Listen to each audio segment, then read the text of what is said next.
ఈ ఏడాది పొంగల్కు రిలీజ్ అయిన సంక్రాంతికి వస్తున్నాం ఓ రేంజ్లో అలరించింది. ఫ్యామిలీ ఆడియన్స్ తగ్గేదేలే అన్నట్లుగా థియేటర్స్కు క్యూ కట్టారు. కడుపుబ్బా నవ్వుకొని ఎన్నాళ్ళవుతుందో అన్నట్లుగా సినీ ప్రేక్షకులు ఒకటికి 2 సార్లు సినిమా చూసి ఎంజాయ్ చేశారు.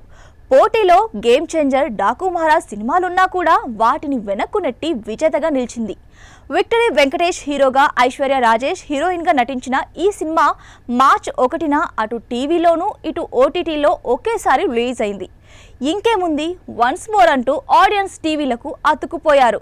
ఓటీటీ ప్రియులు జీ5లోని ఈ సినిమాను తెగ చూసేస్తున్నారు. కేవలం 12 గంటల్లోనే 100 మిలియన్లకు పైగా వ్యూ మినిట్స్ వచ్చాయని జీ5 అధికారికంగా ప్రకటించింది. 13 లక్షల మంది సినిమా వీక్షించారని వెల్లడించింది. ఇంతకు ముందు RRR హనుమాన్ రికార్డుల్ని సంక్రాంతికి వస్తున్నాం బద్దలు కొట్టిందని తెలిపింది.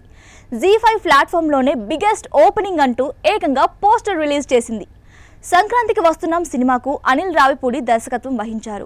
భీమ్స్ సిసిరోలియో సంగీతం అందించాడు.